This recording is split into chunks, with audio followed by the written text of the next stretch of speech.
अस्सलाम वालेकुम स्टूडेंट्स, मैं हूं अब्दुल कुद्दूस बेग, आपको फिज़िक्स टीचर। हमारा आज का टॉपिक ऑफ डिस्कशन है फिज़िकल क्वांटिटीज़। तो स्टूडेंट्स लेक्चर को स्टार्ट करते हैं। जी स्टूडेंट्स, हमारा आज का टॉपिक ऑफ डिस्कशन है फिज़िकल क्वांटिटीज़। तो स्टूडेंट्स फिज़िकल क्वांटिटीज़ को स्टार्ट करते हैं इसकी डेफिनेशन से। स्टूडेंट्स हमारी रियल लाइफ में जितनी भी क्वांटिटीज़ हैं जिनको हम मेजर कर सकते हैं, that quantities are called physical quantities. तो फिजिकल क्वांटिटीज़ की डेफिनेशन क्या बनेगी? All measurable quantities are called physical quantities. लेकिन स्टूडेंट्स आपके माइंड में एक क्वेश्चन आना चाहिए, क्या कुछ ऐसी चीज़ें भी मौजूद हैं जिनको हम मेजर नहीं कर सकते? तो आपका ये क्वेश्चन बिल्कुल वैलिड है। कुछ ऐसी चीज़ें मौजूद हैं, फॉर एग्जाम्पल आप अपने पेरेंट्स को कहते हैं कि मामा या पापा मैं आपसे बहुत प्यार करता हूँ, लेकिन अगर आपसे पूछा जाए कि आप कितना प्यार करते हैं, लेकिन आप कहेंगे बहुत प्यार करता हूँ, इट मीन्स दैट कि यहाँ पे वर्ड बहुत को मेजर करने के लिए कोई इंस्ट्रूमेंट मौजूद नहीं है। सिमिलरली अगर आप कहते हैं कि मैं आपसे बहुत नफरत करता हूँ, तो सिमिलरली नफरत को भी मेजर करने के लिए कोई इंस्ट्रूमेंट मौजूद नहीं है। तो स्टूडेंट्स नतीजा ये निकला कि जितने भी इमोशंस हैं और फीलिंग्स हैं हम इनको मेजर नहीं कर सकते। That's why these are not physical quantities, but physical quantities are those quantities which are measurable. तो स्टूडेंट्स फिजिकल क्वांटिटीज को डिफाइन करने के बाद अब हम देखते हैं कि what are two common characteristics in any physical quantity, कि किसी भी फिजिकल क्वांटिटी में कौन सी ऐसी दो खसूसियात मुश्तरका होती हैं। तो students first thing is numerical magnitude and second thing is its unit in which that physical quantity is measured. Now, what is the relationship between magnitude and unit?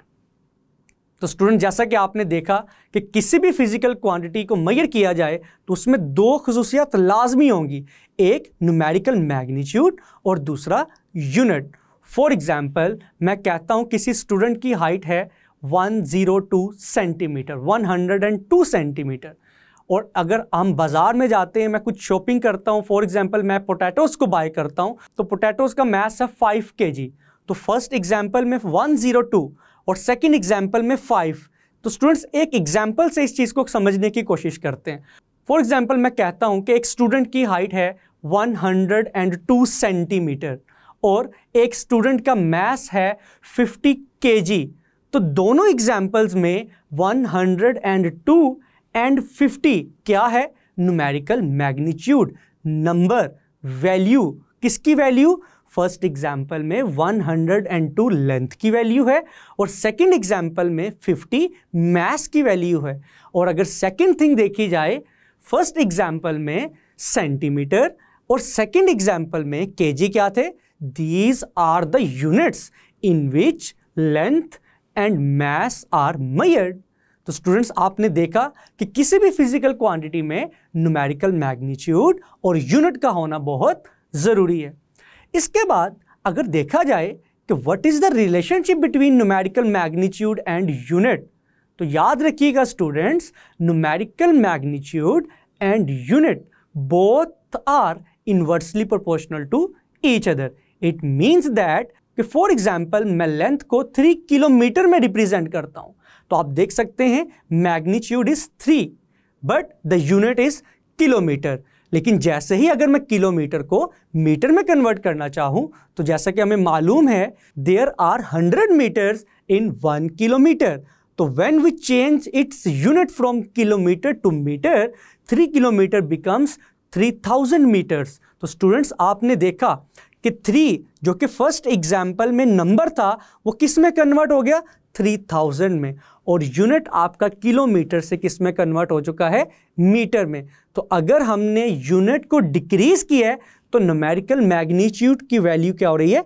Increase हो रही है। तो याद रखिएगा students, numerical magnitude and unit both are inversely proportional to each other. तो students इसके बाद अगर हम फिजिकल क्वांटिटीज़ की टाइप्स को डिस्कस करें, तो जैसा कि आपको मालूम है there are 2 types of physical quantities, base physical quantities and derived physical quantities. तो अगर हम स्टूडेंट्स बेस क्वांटिटीज़ को डिफाइन करना चाहें, base quantities are those quantities which are not defined by other quantities, कि ऐसी मिकदारें जिनको हम किसी और मिकदारों के लिहाज से रिप्रेजेंट नहीं कर सकते। इसके अलावा बेस क्वांटिटीज की एक और डेफिनेशन भी है जो कि आपने ग्रेड 9 में स्टडी की थी। Base quantities are those physical quantities with the help of which other quantities are expressed. Base quantities वो मिकदारें हैं जिनकी मदद से हम बाकी तमाम मिकदारों को क्या करते हैं, डिराइव करते हैं। इसके बरक्स अगर हम डिराइव्ड क्वांटिटीज की डेफिनेशन को डिस्कस करें, derived quantities are those physical quantities which are expressed in terms of base quantities. तो डिराइव्ड क्वांटिटीज की डेफिनेशन क्या बनी students? Those quantities means that ऐसी मिकदारें जिनको हम बेस क्वांटिटीज की मदद से डिराइव करते हैं, ऐसी क्वांटिटीज को हम क्या कहते हैं, डिराइव्ड क्वांटिटीज। तो स्टूडेंट्स, बेस और डिराइव्ड क्वांटिटीज को डिस्कस करने के बाद अगर हम बेस क्वांटिटीज के एग्जांपल्स को देखें, there are only 7 base quantities on which the whole foundation of the physics lie. के 7 फिजिकल क्वांटिटीज ऐसी हैं जिनके ऊपर पूरी फिजिक्स की बुनियाद रखती गई है। वो कौन कौन सी हैं आप देख सकते हैं। आपको मालूम है, first one is length, second one is mass, then time, then amount of substance, then thermodynamic temperature, then intensity of light, and then lastly electric current।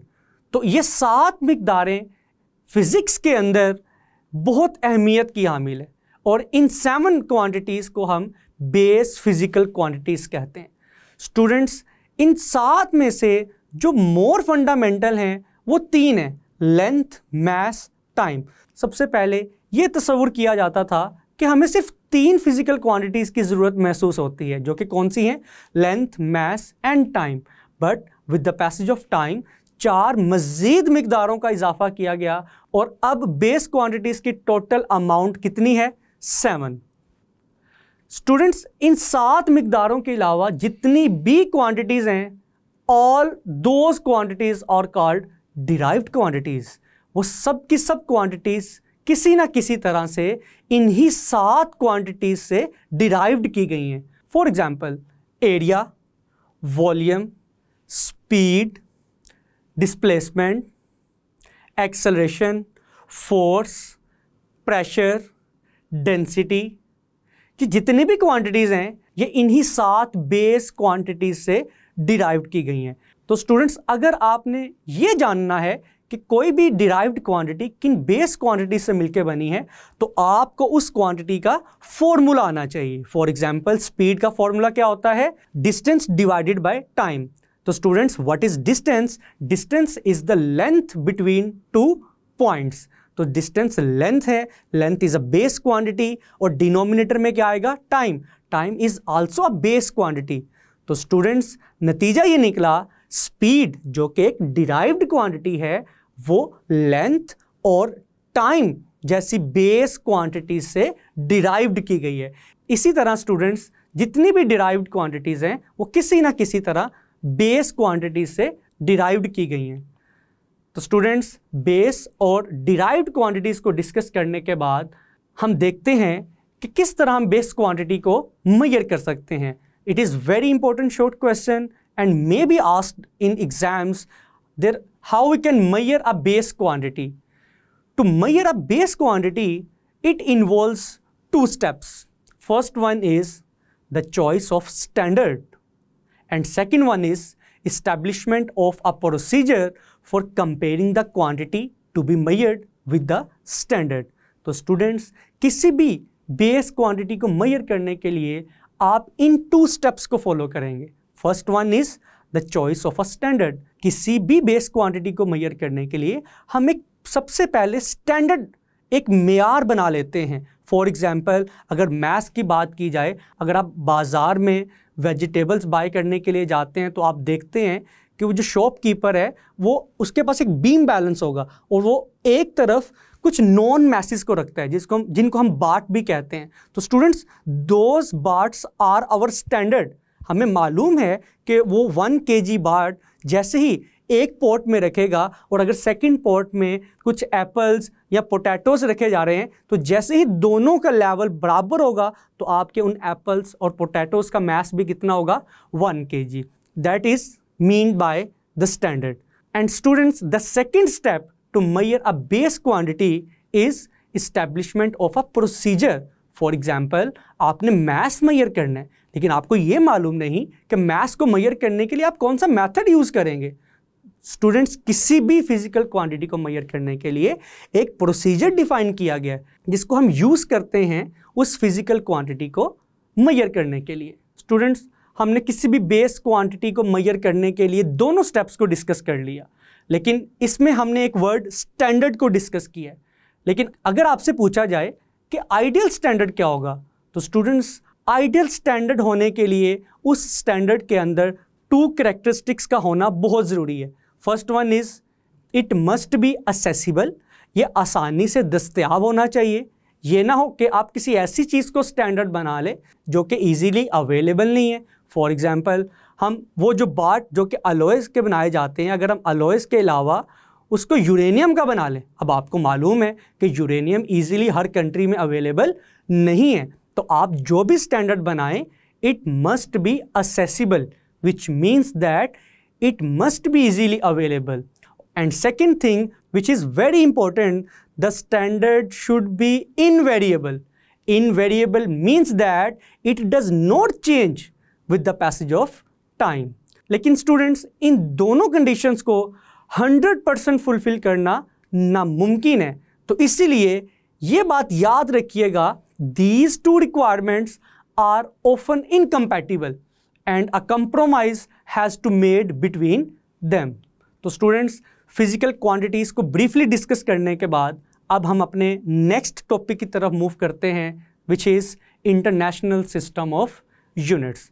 International system of units को स्टार्ट करने से पहले हमें ये मालूम होना चाहिए what is mean by the term unit. Unit का मतलब क्या है?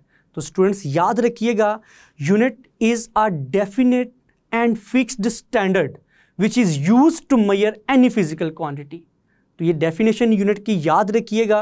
इसके पास्ट में कौन से यूनिट्स इस्तेमाल होते थे? तो स्टूडेंट्स, कुछ यूनिट से आप बहुत फैमिलियर होंगे. For example, inch, foot and yard. These are the examples of imperial units और इंग्लिश यूनिट्स जो कि पास्ट में इस्तेमाल किए जाते थे. अगर मैं इनको डिफाइन करना चाहूँ तो स्टूडेंट्स, इंच जो कि हम डेली लाइफ में अभी भी कहीं ना कहीं इस्तेमाल करते हैं, तो पास्ट में एक स्टैंडर्ड बना लिया गया था कि किसी भी इंसान की फिंगर का इतना पोर्शन क्या होगा, इंच के इक्वल होगा. तो अगर हम फुट की बात करें तो फुट किसी भी एडल्ट इंसान, नॉर्मल एडल्ट इंसान के पाँव का जो साइज़ था उसको हम फुट कंसीडर करते थे. और अगर हम यार्ड की बात करें, yard is the distance when someone open it's arm, तो उसकी फिंगर से शोल्डर तक का जो डिस्टेंस है उसको हम क्या कहते थे, यार्ड कहते थे. लेकिन स्टूडेंट्स, इन यूनिट्स को इस्तेमाल करने का एक नुकसान है. इन यूनिट्स की मदद से हम किसी का भी इस्तेहसाल कर सकते हैं. फॉर एग्जांपल, अगर मेरी कपड़े की दुकान है और मैं उस कपड़े को सेल करने के लिए एक छोटे बच्चे को रख लेता हूँ और जिसका यार्ड का डिस्टेंस भी क्या होगा, बहुत कम होगा, तो that's why these units are not popular today. तो आज के दौर में हम किन यूनिट्स को इस्तेमाल करते हैं? That units are called international system of units. तो स्टूडेंट्स, अब हम इंटरनेशनल सिस्टम ऑफ यूनिट्स को डिफाइन करते हैं. तो स्टूडेंट्स, इन्हीं कम्प्लेक्सिटीज़ को दूर करने के लिए 1960 में पेरिस के अंदर दुनिया भर के साइंटिस्ट की एक मीटिंग हुई. इस मीटिंग में स्टूडेंट्स, साइंटिस्ट ने कुछ यूनिट्स को डिफाइन कर दिया. जिस तरह लेंथ का यूनिट मीटर कंसीडर किया जाता है, मास का यूनिट किलोग्राम कंसीडर किया जाता है. स्टूडेंट्स, 1960 में जो सिस्टम डेवलप किया गया यूनिट्स का, उस सिस्टम को हम क्या कहते हैं? International system of units. लेकिन कुछ एक्सेप्शंस अभी भी मौजूद हैं.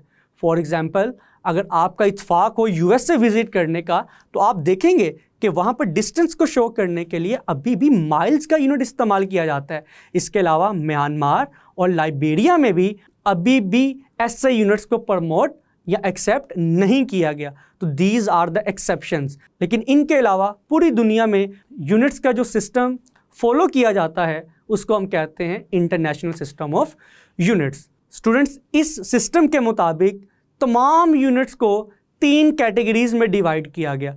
लेकिन प्रीवियस ग्रेड में आपने सीखा है there are only 2 types of units, लेकिन ऐसा नहीं है।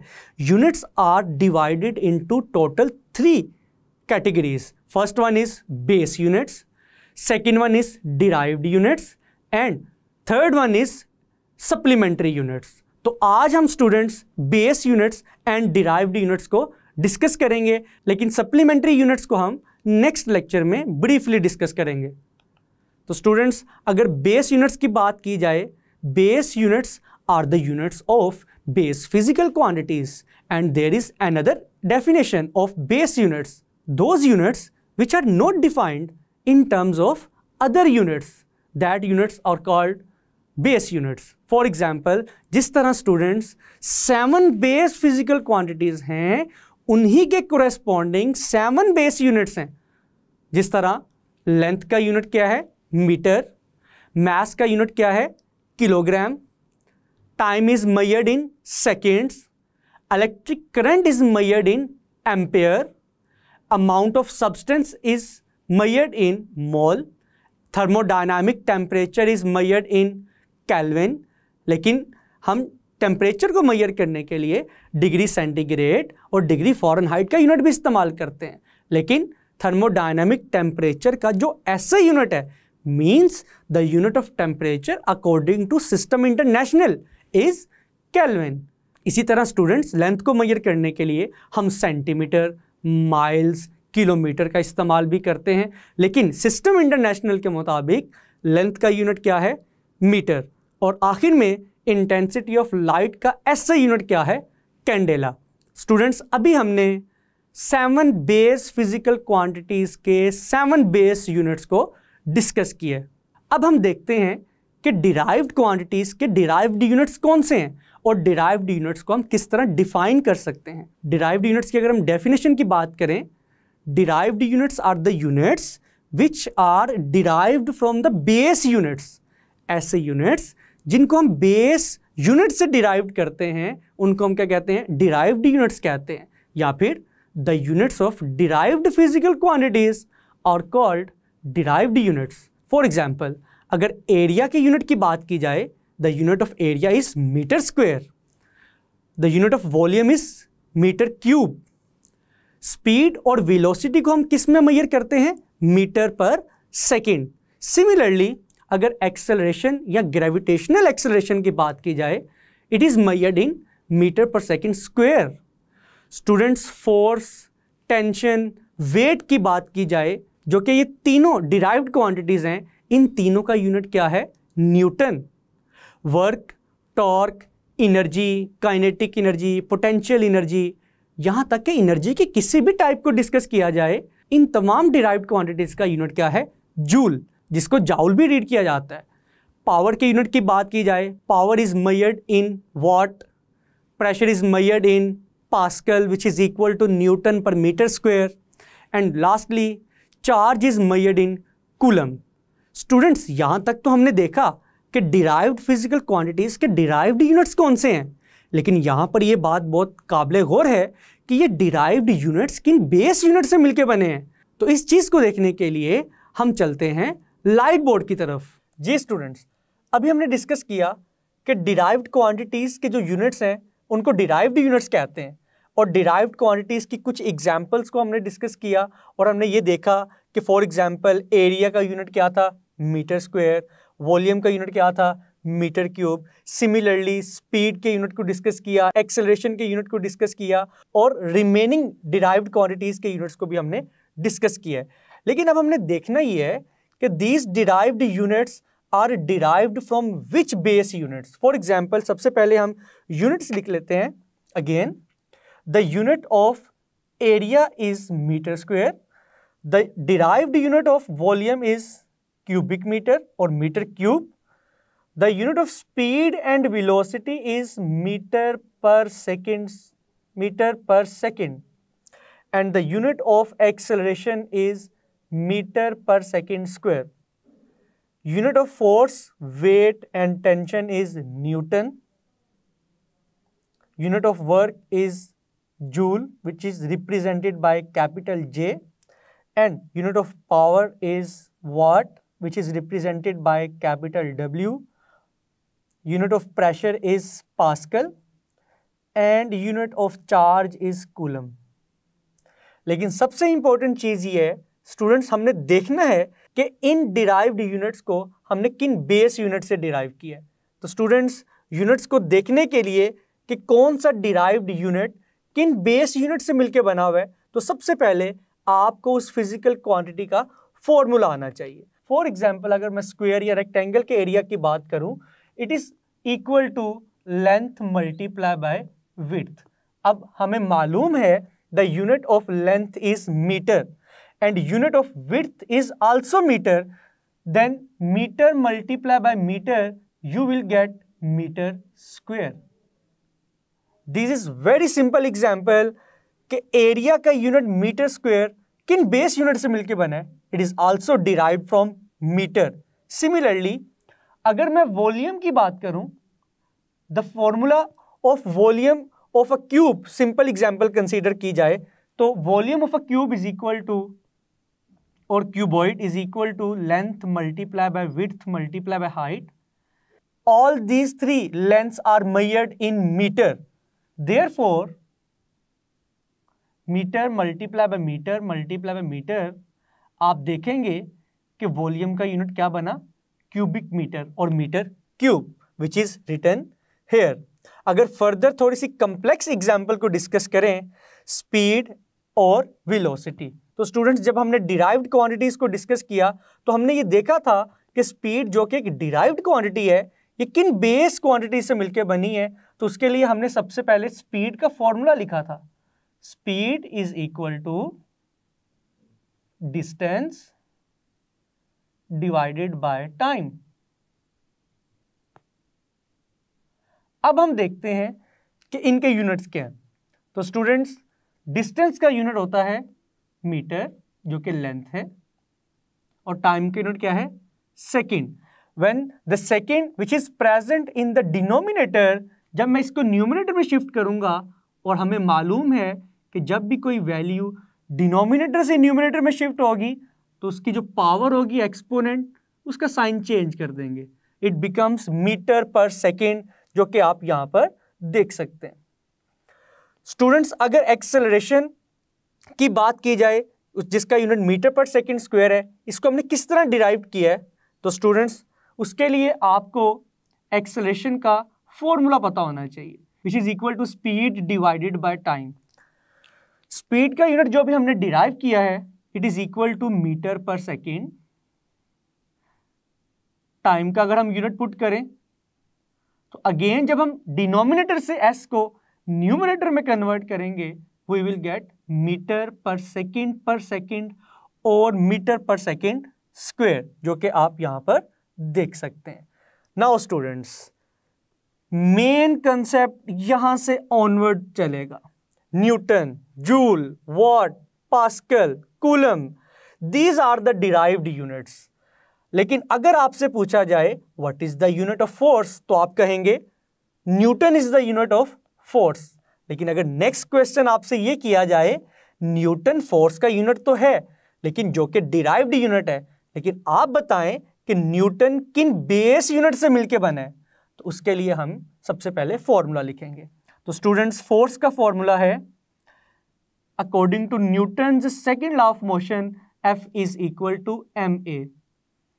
m is the mass and a is the acceleration. तो स्टूडेंट्स, मास का ऐसा यूनिट क्या है, kg, किलोग्राम, और एक्सेलरेशन का यूनिट अभी हम डिराइव कर चुके हैं, metre per second square, from the formula of acceleration. तो एक्सेलरेशन का यूनिट है मीटर पर सेकेंड स्क्वायर। तो स्टूडेंट्स, फोर्स का यूनिट क्या बना, kilogram metre per second square. It is known as newton. और अगर हम इसको सिंबॉलिकली रिप्रेजेंट करेंगे, we will use capital N। इसकी रीजन क्या है, आप यहां पर एक बात नोट कर सकते हैं कि अगर मैं कंप्लीट फॉर्म लिखूंगा, कंप्लीट नेम लिख रहा हूं यूनिट का, तो मैं ऑल लेटर स्मॉल यूज कर रहा हूं। लेकिन जैसे ही अगर मैं इसको सिंबॉलिकली रिप्रेजेंट कर रहा हूं तो मैं कैपिटल लेटर यूज कर रहा हूं। तो यूनिट्स को रिप्रेजेंट करने के लिए कुछ रूल्स हैं जो कि हम नेक्स्ट लेक्चर में डिस्कस करेंगे।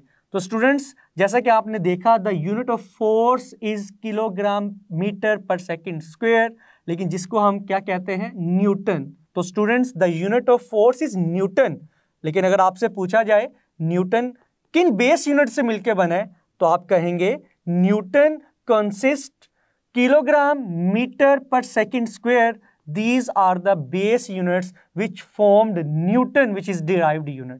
तो स्टूडेंट्स अगर नेक्स्ट यूनिट की बात की जाए which is joule, which is the unit of work, torque और energy, तो स्टूडेंट्स इस यूनिट को डिराइव करने के लिए सबसे पहले हम वर्क का फॉर्मूला लिखते हैं।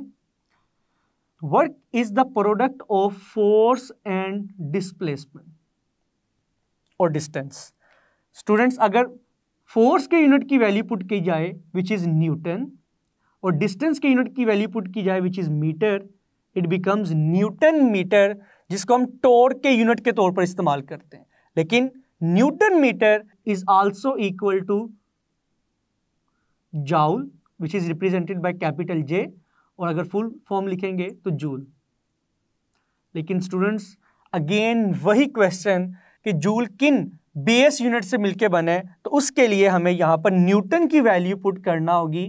न्यूटन की वैल्यू स्टूडेंट्स आप याद रख लें, only memorise this value. Newton किसके इक्वल होता है, तो स्टूडेंट्स 1 न्यूटन इक्वल होता है kilogram metre per second square. After putting the value of newton kilogram metre per second square, और आप देख सकते हैं कि next metre, 1 metre already present है, तो metre multiply by metre, you will get kilogram metre square per second square. तो students joule जो कि एक डिराइव्ड यूनिट है, किन बेस यूनिट से मिलकर बना है, kilogram metre square per second square. तो स्टूडेंट्स अगर नेक्स्ट यूनिट की बात की जाए which is the unit of power which is known as watt, watt is the unit of power. लेकिन नेक्स्ट चीज, सबसे पहले हम पावर के यूनिट को डिराइव करते हैं फ्रॉम इट्स फॉर्मूला। स्टूडेंट जैसा कि आपको मालूम है power is the rate of doing work, work divided by time. अगर वर्क के यूनिट की बात की जाए इट इज जाउल, और जूल इट इज जूल, और टाइम की यूनिट की बात की जाए इट इज सेकेंड। लेकिन जूल को भी हमने डिराइव किया है कि जूल किन बेस यूनिट से मिलके बने, तो स्टूडेंट्स यहां पर आप देख सकते हैं joule is equal to kilogram metre square per second square. तो वैल्यू पुट करने के बाद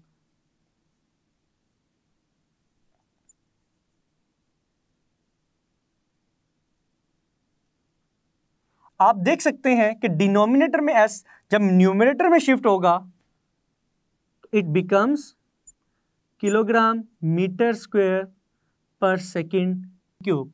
तो स्टूडेंट्स अगर आपसे पूछा जाए कि पावर का यूनिट वॉट है, लेकिन वॉट किन बेस यूनिट से मिलकर बना है, तो स्टूडेंट्स आप कहेंगे watt is equal to kilogram metre square per second cube.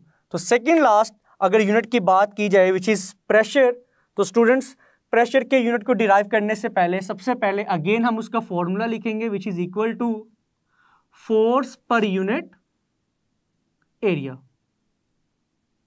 अब हमें मालूम है the unit of force is newton and newton is equal to kilogram metre per second square, and area का यूनिट हमने क्या डिराइव किया था, metre square. After putting the value of unit of area, तो आप देख सकते हैं 1 मीटर मीटर से कैंसल्ड आउट होगा। आफ्टर कैंसलेशन रिमेनिंग मीटर जो कि डिनोमिनेटर में है, जब हम इसको न्यूमरेटर में शिफ्ट करेंगे इसकी पावर क्या होगी, एक्सपोनेंट -1 होगा। That's why we use the unit of pressure which is equal to pascal, but in terms of base units it is equal to, तो स्टूडेंट्स पावर का unit in terms of base units क्या है, kilogram per metre per second square, इसको हम क्या कहते हैं, pascal. तो स्टूडेंट्स पास्कल को हम एक और तरह से रिप्रेजेंट करते हैं, फोर्स का यूनिट क्या है, न्यूटन, एरिया का यूनिट क्या है, metre square. It is also written as newton per metre square, जिसको हम पास्कल कहते हैं। लेकिन अगर आपसे कहा जाए कि पास्कल किन बेस यूनिट से डिराइव किया गया है, it is equal to kilogram per metre per second square. Last unit जो कि हमारा डिराइव्ड यूनिट है, इट इज कूलम। लेकिन ये किस डिराइव्ड क्वांटिटी का है? चार्ज। लेट्स सी, देखते हैं कि चार्ज किन बेस यूनिट से मिलके बने। कोई ऐसा फॉर्मूला जो आपके माइंड में आ रहा हो जो कि चार्ज और करंट को कोरिलेट करे। It is equal to, current is equal to rate of flow of charges. तो यहां से अगर हम Q को सेपरेट आउट करें तो Q becomes I multiply by T। तो स्टूडेंट्स, करंट जो कि एक बेस क्वांटिटी है तो उसका यूनिट क्या है? Ampere. Time is also a base quantity, तो टाइम का यूनिट क्या है? Second. Ampere second is equal to coulomb, which is symbolically can be written as C, capital C। तो स्टूडेंट्स, चार्ज का जो डिराइव्ड यूनिट है वो कूलम है, लेकिन कूलम किन बेस यूनिट से मिलकर बना है? वो है एम्पेयर सेकेंड। तो स्टूडेंट्स, यहां तक हमने बहुत ही ब्रीफली ये देखा कि डिराइव्ड यूनिट्स को बेस यूनिट से किस तरह डिराइव किया जा सकता है, और इसके अलावा हमने ये भी देखा कि कौन सा डिराइव्ड यूनिट किन बेस यूनिट से मिलकर बना हुआ है। तो अगर आपको मेमोराइज करने में थोड़ी सी डिफिकल्टी का सामना है तो बिल्कुल भी घबराने की ज़रूरत नहीं है। जस्ट उस फिजिकल क्वांटिटी का फॉर्मूला याद कर लें, अगर आपको फॉर्मूला याद है, और एक और वैल्यू याद कर लें जो कि न्यूटन की है। न्यूटन किसके इक्वल है? किन बेस यूनिट्स के इक्वल है? Kilogram metre per second square. With the help of this technique आप किसी भी डिराइव्ड क्वांटिटी के यूनिट को एक्सप्लेन कर सकते हैं इन टर्म्स ऑफ बेस यूनिट्स। तो स्टूडेंट्स, एमसीक्यूज में, ऑब्जेक्टिव में आपसे ये पूछा जा सकता है what is the unit of force but in terms of base units. अब वो आपसे न्यूटन के बारे में नहीं पूछ रहा, बल्कि अब वो आपसे kilogram metre per second square के बारे में पूछ रहा है। सिमिलरली, अगर आपसे पूछा जाए what is the unit of work, तो आप न्यूटन मीटर भी माइंड में रख सकते हैं, आप जूल भी रख सकते हैं। लेकिन अगर आपसे पूछा जाए what is the unit of work in terms of base units, तो आप सिर्फ और सिर्फ किसकी बात करेंगे? किलोग्राम मीटर स्क्वायर पर सेकेंड स्क्वायर। तो स्टूडेंट्स, यहां तक डिराइव्ड यूनिट्स का टॉपिक हमने कंप्लीट किया है। इसमें एक बात याद रखने वाली ये भी है, आपके माइंड में एक और क्वेश्चन आएगा कि सर, कूलम जो कि किसका यूनिट है? चार्ज का। तो चार्ज भी एक फिजिकल क्वांटिटी है और करंट भी एक फिजिकल क्वांटिटी है, लेकिन इलेक्ट्रिक करंट को हम बेस फिजिकल क्वांटिटी कंसीडर करते हैं और चार्ज को हम डिराइव्ड फिजिकल क्वांटिटी कंसीडर करते हैं। तो आपके माइंड में तो ये बात आनी चाहिए कि sir, charge is more simple quantity as compare to current, because current is formed by two quantities. लेकिन चार्ज क्या है? Charge is the property of matter. Positive charge भी हो सकता है, नेगेटिव चार्ज भी हो सकता है। तो स्टूडेंट्स, यहां पर आप अपना डाउट क्लियर कर सकते हैं कि वैल्यू का सिंपल होना काफी नहीं है। देखा यह जाता है कि हम उस फिजिकल क्वांटिटी को कितना इजीली मेजर कर सकते हैं। तो अगर मेजरमेंट की बात की जाए तो करंट इजीली मेजर किया जा सकता है एज कंपेयर टू चार्ज, क्योंकि करंट मेजर करने के लिए हम सिंपल एमीटर यूज करते हैं। तो करंट के इजीली मेजर किए जाने की वजह से करंट को हम बेस फिजिकल क्वांटिटी कंसीडर करते हैं। जी स्टूडेंट्स, मैं उम्मीद करता हूं कि आज का लेक्चर आपको बहुत अच्छे से समझ आया होगा। मिलते हैं नेक्स्ट लेक्चर में, तब तक के लिए अपना ख्याल रखिएगा। अल्लाह हाफिज़।